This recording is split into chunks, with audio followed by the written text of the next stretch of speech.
Good morning, my dear students. Welcome back to our new class. In the last class, we will discuss about Reformation, Industrial Revolution, and in search of sea routes. Okay, ഇത്രയും കാര്യങ്ങളാണ് നമ്മൾ കഴിഞ്ഞ ക്ലാസ്സിൽ നമ്മൾ discuss ചെയ്ത്. ഇനി നമ്മളൊരു ചെറിയൊരു ടോപ്പിക് കൂടെ ഉള്ളൂ. അതുകൂടെ കഴിഞ്ഞാൽ നമ്മുടെ first unit came to be an end. അപ്പം നമുക്ക് നോക്കാം, ഒരു ചെറിയ പോർഷനാണ്. അതും കൂടെ പറഞ്ഞിട്ട് നമുക്ക് ആദ്യം മുതൽ ഈ ചാപ്റ്റർ ഒന്ന് റിവൈസ് ചെയ്യാം. ഇനി ഈ ക്ലാസ്സിൽ നമ്മൾ കാണാൻ പോകുന്നത് what are the major inventions during industrial revolution. What are the major inventions during the industrial revolution, അതായത് വ്യാവസായിക വിപ്ലവ കാലത്ത് ഉണ്ടായിട്ടുള്ള പ്രധാനപ്പെട്ട കണ്ടുപിടുത്തങ്ങൾ ഏതെല്ലാം, അല്ലെങ്കിൽ ചില പ്രത്യേക കണ്ടുപിടുത്തങ്ങളുടെ അടിസ്ഥാനത്തിലാണ് ഇൻഡസ്ട്രിയൽ റവല്യൂഷന് ഇത്രയും ഒരു മേജർ പ്രോഗ്രസ് ഉണ്ടായത്, അല്ലേ? അപ്പോൾ അത് എന്തൊക്കെയാണ് ആ കണ്ടുപിടുത്തങ്ങൾ എന്നാണ് നമ്മൾ കാണാൻ പോകുന്നത്. Major inventions. Major inventions.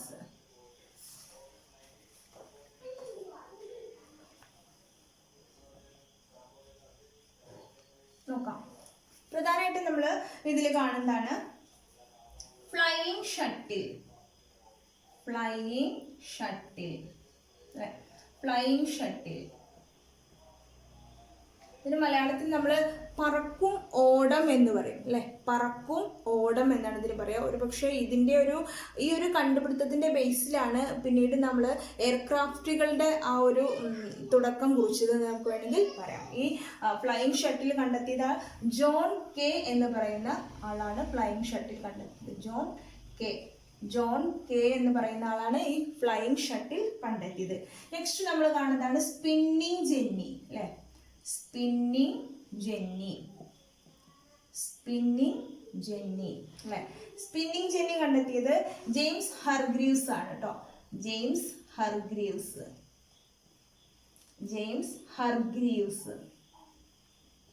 Spinning Jenny എന്ന് പറയുമ്പോൾ ഇന്ന് നമ്മൾ കാണുന്ന ടൈലറിങ് മെഷീൻ ഇല്ലേ, നമ്മുടെ സ്റ്റിച്ചിങ് മെഷീൻ, അല്ലേ? അതിൻ്റെയൊക്കെ ഒരു ആദ്യത്തെ രൂപം. അപ്പോൾ നമ്മൾ ഇൻഡസ്ട്രിയൽ റവല്യൂഷൻ നമ്മൾ പറഞ്ഞു ടെക്സ്റ്റൈൽ ഇൻഡസ്ട്രിയിലാണ് ഇൻഡസ്ട്രിയൽ റവല്യൂഷൻ ഏറ്റവും ബാധിച്ചത്, അല്ലേ? അല്ലെങ്കിൽ വളരെയധികം ലോ കോസ്റ്റിൽ അല്ലെങ്കിൽ ഹൈ ക്വാളിറ്റി പ്രോഡക്ട്സ് ഉണ്ടാക്കാൻ സാധിച്ചത് ഈ സ്പിന്നിങ് ജെന്നിയുടെ കണ്ടുപിടുത്തത്തോടു കൂടിയായിരുന്നു. നമുക്കറിയാം ഇംഗ്ലണ്ടിലാണ് ഇൻഡസ്ട്രിയൽ റവല്യൂഷൻ തുടക്കം കുറിച്ചത്. മാത്രമല്ല ഇൻഡസ്ട്രിയൽ റവല്യൂഷൻ്റെ ഏറ്റവും കൂടുതൽ അത് ബാധിച്ചത് ടെക്സ്റ്റൈൽ ഇൻഡസ്ട്രീനെയാണെന്ന് നമ്മൾ പ്രത്യേകം പറഞ്ഞു, അല്ലേ? അപ്പോൾ അവർ വളരെ കുറഞ്ഞ മുതൽ മുടക്കിൽ, അല്ലേ, കുറഞ്ഞ കോസ്റ്റിൽ നല്ല ക്വാളിറ്റി ആയിട്ടുള്ള നല്ല തുണിത്തരങ്ങൾ നിർമ്മിക്കാൻ തുടങ്ങി എന്നൊക്കെ നമ്മൾ പറഞ്ഞത്. അപ്പോൾ ഈ സ്പിന്നിങ് ജെന്നിയുടെ കണ്ടുപിടുത്തമാണ് അതിന് സഹായിച്ചത്. അത് കണ്ടുപിടിച്ചത് ആരായിരുന്നു? ജെയിംസ് ഹർഗ്രീവ്സ്. ദെൻ സ്റ്റീം എഞ്ചിൻ, അല്ല, നമുക്ക് എല്ലാവർക്കും അറിയാം സ്റ്റീം എഞ്ചിൻ, അതായത് ആവി യന്ത്രം എന്ന് പറയും, അല്ലേ? സ്റ്റീം എഞ്ചിൻ, ആവി യന്ത്രം. ജെയിംസ് വാട്ട്, അല്ലേ? ജെയിംസ് വാട്ട് ആണ് ആവിയന്ത്രം കണ്ടുപിടിച്ചത്. James Watt. Then locomotive. Locomotive എന്താണെന്ന് അറിയോ നിങ്ങൾക്ക്? ലോക്കോമോട്ടീവ് അതായത് ട്രെയിനിന്റെ എഞ്ചിന്, അതിലാണ് നമ്മൾ ലോക്കോമോട്ടീവ് എന്ന് പറയുന്നത്. ആരാണ് അത് കണ്ടുപിടിച്ചത്? George Stephenson. George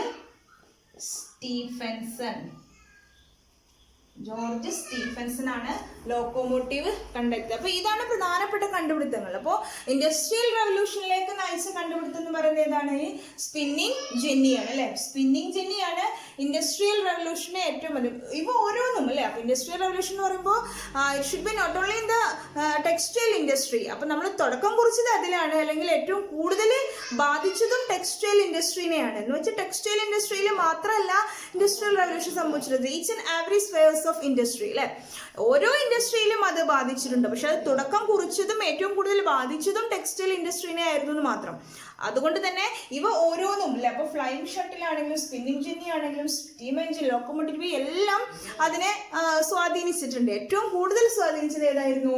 spinning jenny, discovered by James Hargreaves. അപ്പോൾ നിങ്ങൾ ഇത്രയും ഈ ഉപകരണങ്ങളുടെ പേരും അവയുടെ ഇൻവെന്റേഴ്സിന്റെ പേര് നിങ്ങൾ ബൈഹാർട്ട് ചെയ്യുക തന്നെ വേണം. അപ്പോൾ ഈ ഒരു ചെറിയ പോർഷനും കൂടെ ആയതോടുകൂടി നമ്മുടെ ഫസ്റ്റ് ചാപ്റ്റർ ഇവിടെ അവസാനിക്കുകയാണ്.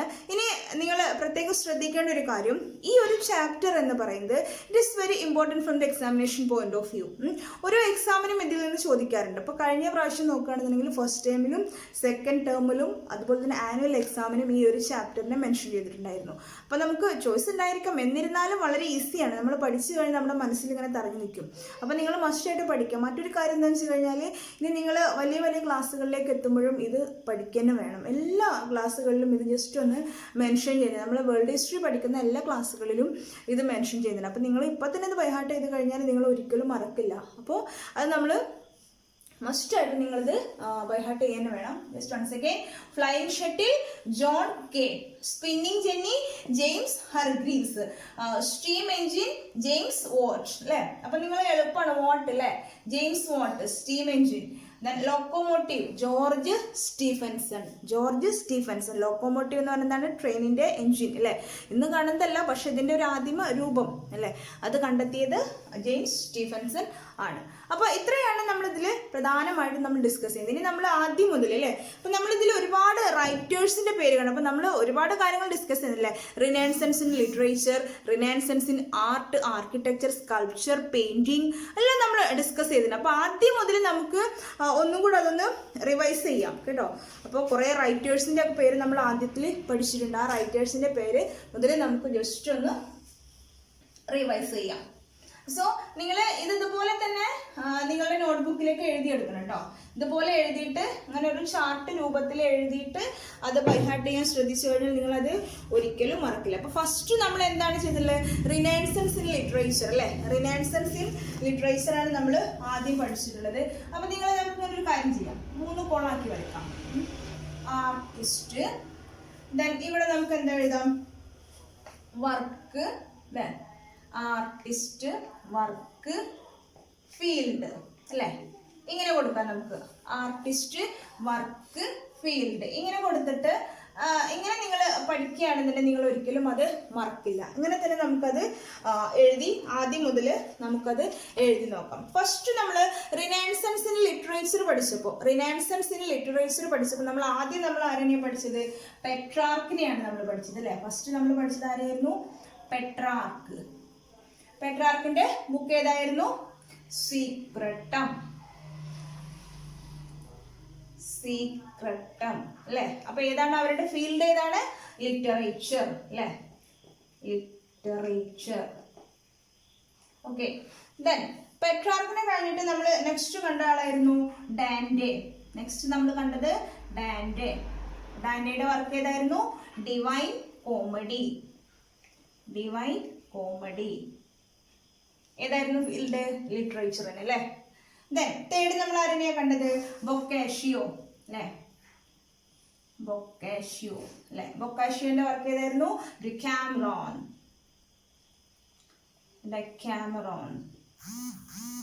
ഏതായിരുന്നു ഫീൽഡ്, ലിറ്ററേച്ചർ തന്നെയാണ്. ദെൻ അടുത്ത് നമ്മൾ ആരെന്നെയാണ് കണ്ടത്, സെർവാൻഡസ് അല്ലേ, സെർവാൻഡസിന്റെ വർക്ക് ഏതായിരുന്നു, ഡോൺ ക്യുക്സോട്ട്.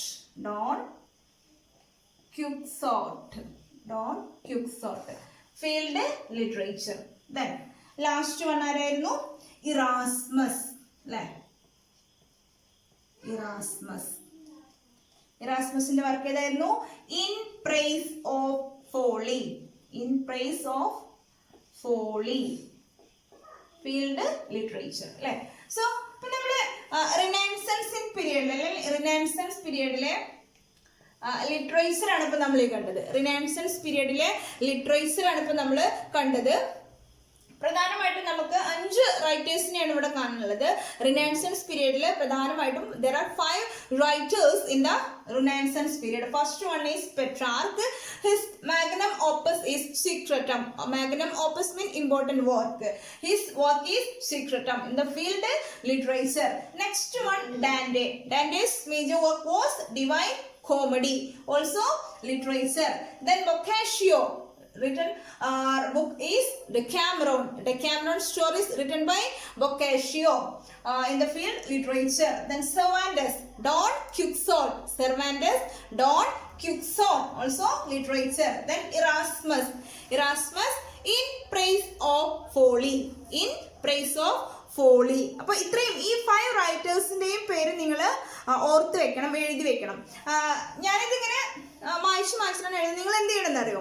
നിങ്ങളൊരു പേജ് ഫുൾ എടുത്തിട്ട് 1 by 1 ആയിട്ട് ഓരോ ഫീൽഡ് ബൈ ഫീൽഡ് ആയിട്ട് വേണം നിങ്ങൾ എഴുതാൻ. അങ്ങനെ ആകുമ്പോൾ നിങ്ങൾക്ക് ഒരൊറ്റ ചാർട്ടിൽ തന്നെ എല്ലാവരെയും നിങ്ങൾക്ക് ഉൾക്കൊള്ളിക്കാൻ സാധിക്കും. അപ്പോൾ അതുകൊണ്ട് നിങ്ങൾ അങ്ങനെ ചെയ്യാം. ഓക്കെ, ഇനി നമ്മൾ റിനൈസൻസ് ഇൻ ലിറ്ററേച്ചർ ആണ് ഇപ്പം നമ്മൾ ചെയ്തത്. ഇനി നമുക്ക് renaissance in art and architecture നോക്കാം. അപ്പോൾ പ്രധാനപ്പെട്ട റൈറ്റേഴ്സ് 5 പേരാണ്. ആരൊക്കെയാണ്? Petrarch, Dante, Boccaccio, Cervantes and Erasmus. These were the 5 major writers of Renaissance period or Renaissance in literature. So അത് ശ്രദ്ധിക്കുക.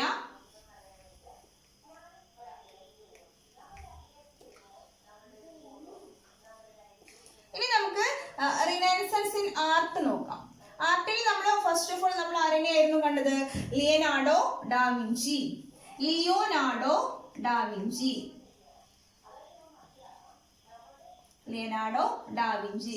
ഡാവിഞ്ചിയുടെ പ്രധാനപ്പെട്ട വർക്ക് ഏതൊക്കെയായിരുന്നു? മൊണാലിസ, then ലാസ്റ്റ് സപ്പർ അല്ലെ? Mona Lisa, last Supper. ഫീൽഡ് ഏതായിരുന്നു? പെയിന്റിങ് അല്ലെ? ആർട്ട് അല്ലെങ്കിൽ പെയിന്റിങ് എന്ത് വേണമെങ്കിലും നമുക്ക് പറയാം, നോ പ്രോബ്ലം. നമ്മുടെ പെയിന്റിങ്. അപ്പോ Leonardo da Vinci, Mona Lisa, last Supper, painting. Then next one is Michelangelo.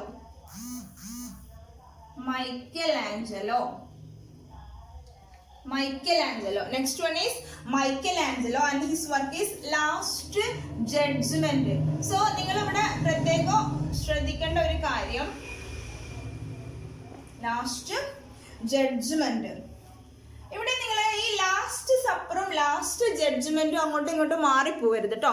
Mona Lisa, last supper, അത് അങ്ങനെ തന്നെ പഠിച്ചാൽ മതി. അപ്പൊ നിങ്ങൾക്ക് കൺഫ്യൂഷൻ വരില്ല. Mona Lisa, last supper.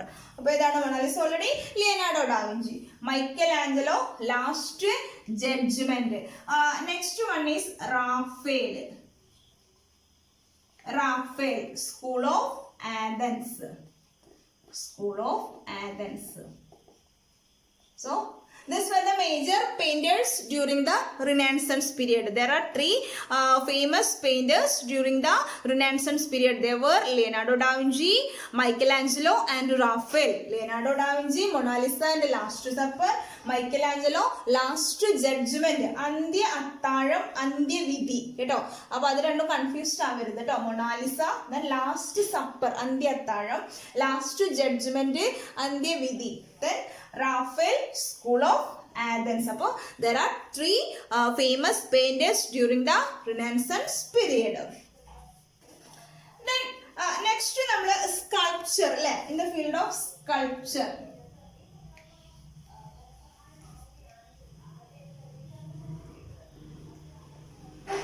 നമുക്ക് സ്കൾപ്ചർ അല്ലെങ്കിൽ ശില്പവിദ്യ, ആർക്കിടെക്ചർ അല്ലെങ്കിൽ സ്കൾപ്ചർ എന്നൊക്കെ പറയാം അല്ലെ?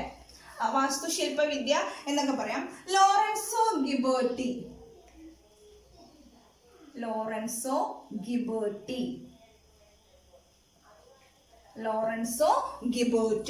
Door of Florence of Baptistery, door of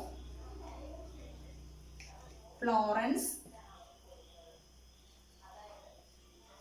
ബാപ്റ്റിസ്റ്ററി,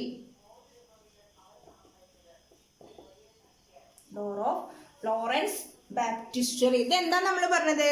അതായത് ഫ്ലോറൻസിലുള്ള, ഇറ്റലിയിലെ ഫ്ലോറൻസിലുള്ള ഒരു പള്ളിയാണ്, അല്ലെങ്കിൽ ഒരു ക്രിസ്ത്യൻ ചർച്ചാണ്. അവിടെ ബാപ്റ്റിസ്റ്ററി എന്ന് പറഞ്ഞു കഴിഞ്ഞാൽ നമ്മൾ ക്രിസ്ത്യൻസിന്റെ ഒരു റിലീജിയസ് ആയിട്ടുള്ള ഒരു ചടങ്ങാണ്. എന്തെന്ന് പറയുന്നത്? ഈ ബാപ്റ്റിസം എന്ന് പറയുന്നത് കുട്ടികളെ മാമോദീസ മുക്കുക എന്നൊക്കെ പറയില്ലേ, അതിന് വേണ്ടിയിട്ടുള്ള ഒരു പള്ളി. ആ പള്ളിയുടെ വാതിൽ കേട്ടോ. ഇത് നിർമ്മിച്ചത് ആരാണ്? Lorenzo Ghiberti. ഏതാണ് ഫീൽഡ്? ഏതാണ്? സ്കൾപ്ചർ, അതായത് ശില്പവിദ്യ എന്നൊക്കെ പറയുന്നത്. ആർക്കിടെക്ചർ എന്നോ സ്കൾപ്ചർ എന്നോ എന്താണ് പറയുന്നത്? Then next one is Donatello. അദ്ദേഹത്തിന്റെ വർക്കാണ് ഗാട്ടാ മെലാട്ട. ഡൊണാറ്റെല്ലോ ഗാട്ടാ മെലാട്ട. ഡൊണാറ്റല്ലോ ഗാട്ടാമലാട്ട. ഗാട്ടാമലാട്ട എന്ന് പറയുന്നത് എന്താണ്? അതൊരു ശില്പമാണ്. ഒരു കുതിരപ്പുറത്ത് അല്ലെ, ഒരു കുതിരപ്പുറത്ത് ഒരു സോൾജിയർ ഇരിക്കുന്ന ഒരു ശില്പം. അതാണ് എന്തെന്ന് പറയുന്നത്? ഗാട്ടാമലാട്ട എന്ന് പറയുന്നത്. He also A sculpture. അപ്പോൾ നമുക്ക് റിനൈസൻസ് പീരിയഡിൽ സ്കൾപ്ചറിനെ കുറിച്ച് പറയുമ്പോൾ നമുക്ക് രണ്ടെണ്ണമാണ് നമുക്ക് കാണാനുള്ളത്. Lorenzo Ghiberti, the door of Florence Baptistery, Donatello Gattamelata. നിങ്ങൾ 1 by 1 ആയിട്ട് വേണം എഴുതാൻ കേട്ടോ. നിങ്ങൾ വേറെ എഴുതണ്ട, ഒരുമിച്ച് എഴുതണം. എന്നിട്ട് ഒറ്റയടിക്കാൻ നിങ്ങളത് പഠിച്ചു തീർക്കാം. ഓക്കെ, ഇനി നമുക്ക് റിനൈസൻസ് ഇൻ സയൻസിൽ നമ്മൾ 2 കാര്യമാണ് ഞാൻ ജസ്റ്റ് ഒന്ന് മെൻഷൻ ചെയ്യാണ്. നിങ്ങൾ ഇങ്ങനെ എഴുതി പഠിക്കണം എന്നില്ല, പക്ഷെ അത് ഇമ്പോർട്ടൻ്റ് ആണ് കേട്ടോ. അതായത് നമ്മൾ റിനൈസൻസ് ഇൻ സയൻസിൽ നമ്മൾ 2 പേരെയാണ് നമ്മൾ കണ്ടിട്ടുള്ളത്. ആരൊക്കെയായിരുന്നു നമ്മൾ കണ്ടത്? കോപ്പർനിക്കസ് ആൻഡ് ഗലീലിയോ ഗലീലി അല്ലേ. അപ്പോൾ theory of solar system propounded by Copernicus and scientifically proved by Galileo Galilei by the invention of telescope. Okay, അപ്പൊ നമ്മൾ 2 കാര്യമാണ് ഇവിടെ ശ്രദ്ധിക്കേണ്ടത്. നിങ്ങൾ ബൈഹാർട്ട് ആക്കാനും ചെയ്യണം കേട്ടോ. അത് ഒരുപാട് എക്സാമിന് ചോദിച്ചിട്ടുണ്ട്. Theory of solar system propounded by Copernicus and it scientifically proved by Galileo Galilei. അതായത് ഈ തിയറി ഓഫ് സോളാർ സിസ്റ്റം എന്ന് പറയുന്നത് ആദ്യമായിട്ട് കണ്ടെത്തിയത് അല്ലെങ്കിൽ ഇങ്ങനെ ഒരു ആശയം മുന്നോട്ട് വെച്ചത് ആരായിരുന്നു? കോപ്പർനിക്കസ് ആയിരുന്നു. പിന്നീട് അവിടുന്ന് വീണ്ടും ഒരുപാട് വർഷങ്ങൾക്ക് ശേഷമാണ് ഗലീലിയോ ഗലീലി ടെലസ്കോപ്പ് കണ്ടെത്തുകയും സയന്റിഫിക്കലി പ്രൂവൺ അല്ലെ, ശാസ്ത്രീയമായിട്ട് അത് തെളിയിക്കുകയും ചെയ്തു. അപ്പോൾ അത് നിങ്ങൾ പ്രത്യേകം മനസ്സിൽ വെക്കണം, മറന്നു പോകരുത് കേട്ടോ. Theory of solar system propounded by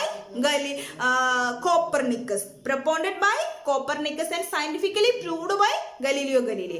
അതായത് സൂര്യനാണ് സോളാർ സിസ്റ്റത്തിന്റെ അല്ലെങ്കിൽ സൗരത്തിന്റെ കേന്ദ്രം സൂര്യനാണ് എന്നുള്ള ആശയം ആദ്യമായിട്ട് മുന്നോട്ട് വെച്ചത് ആരായിരുന്നു?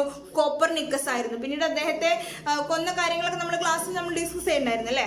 പിന്നീട് ഒരുപാട് വർഷങ്ങൾക്ക് ശേഷം ഗലീലിയോ ഗലീലി ടെലിസ്കോപ്പ് കണ്ടുപിടിക്കുകയും അങ്ങനെ അത് പ്രൂവൺ ചെയ്യുകയും ചെയ്തു. അപ്പോൾ അത് നിങ്ങൾ ഓർത്ത് വെക്കണം കേട്ടോ. അതിങ്ങനെ എഴുതുന്നില്ല, നിങ്ങൾ ഓർത്ത് വെക്കാം.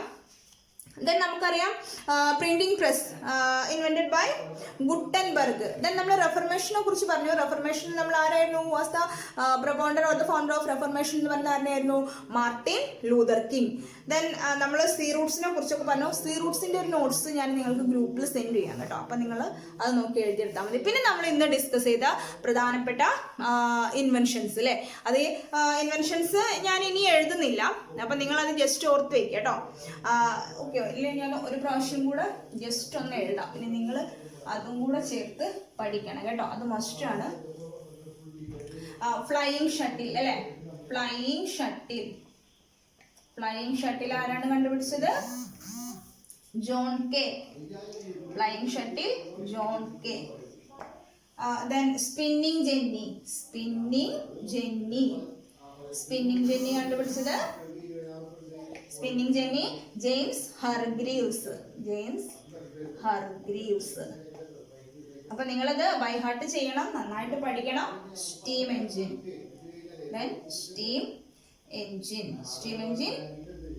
James Watt. Then last one, locomotive George Stephenson. Okay, അപ്പോൾ ഇത്രയാണ് പ്രധാനമായിട്ട് വരുന്നത്. Flying shuttle, John Kay, spinning jenny, James Hargreaves, steam engine, James Watt, locomotive, George Stephenson. അപ്പോൾ ഇത്രയാണ് നമ്മൾ ഈ ഒരു ചാപ്റ്ററിൽ നമ്മുടെ ഫസ്റ്റ് യൂണിറ്റിൽ നമ്മൾ ഇത്രയും കാര്യങ്ങളാണ് നമ്മൾ ഡിസ്കസ് ചെയ്തത്. അപ്പോൾ നമ്മുടെ first unit came to be an end. അപ്പോൾ നമ്മുടെ നമ്മുടെ ചാപ്റ്റർ ഇവിടെ കഴിഞ്ഞിരിക്കുകയാണ്. സോ നിങ്ങൾ ഇത്രയും പോർഷൻസ് നന്നായിട്ട് വായിക്കുക, നന്നായിട്ട് പഠിക്കുക. നെക്സ്റ്റ് മൺഡേ ഞാൻ നിങ്ങൾക്കൊരു എക്സാം കണ്ടക്ട് ചെയ്യുന്നുണ്ട്. അപ്പോൾ എക്സാം എഴുതാൻ ഞാൻ നിങ്ങൾക്ക് ഒരു 20 minutes ടൈം തരും. 20 minutes ടൈം തന്നിട്ട് അത് എല്ലാവർക്കും കൺവീനിയൻസ് ആയിട്ടുള്ള ഒരു ടൈമിലാണ് ഞാൻ എടുക്കുക. അപ്പോൾ ഒരു 20 minute ഞാൻ തരും. ഒരു 21 word ആയിരിക്കും ഉണ്ടാവുക. നിങ്ങൾക്ക് ആൻസർ എഴുതി സെൻഡ് ചെയ്യാൻ ഒരു 5 minutes കൂടി തരും. അപ്പോൾ ഒരു 25 minutes, ആ 25 minutesന്റെ ഉള്ളിൽ ആ ഒരു ടൈം ലിമിറ്റിൽ നിങ്ങൾ ആൻസർ എനിക്ക് സെൻഡ് ചെയ്ത് തരണം. അത് കഴിഞ്ഞിട്ട് വരുന്ന ആൻസറുകൾ പരിഗണിക്കുകയില്ല. അപ്പോൾ ആ ഒരു 25 minutes 20 question and 25 minutes time. അപ്പോൾ അതിൽ വെച്ചിട്ട് ഞാൻ ഒന്നുകൂടെ കൃത്യമായിട്ടൊന്ന് പ്ലാൻ ചെയ്തിട്ട് നിങ്ങളെ കൃത്യമായിട്ട് ഗ്രൂപ്പിൽ ഞാൻ വിവരം അറിയിക്കാം. അപ്പോൾ അത് പ്രത്യേകം നോക്കി വയ്ക്കുക. ചിലപ്പോൾ 25 എന്നുള്ളത് ഞാൻ 50 മിനിറ്റ്സ് ആക്കി കുറയ്ക്കാനും മതി. ഞാൻ എന്തായാലും ക്വസ്റ്റ്യൻ ഇടുന്നതിനനുസരിച്ച് ഞാൻ പ്ലാൻ ചെയ്യാം.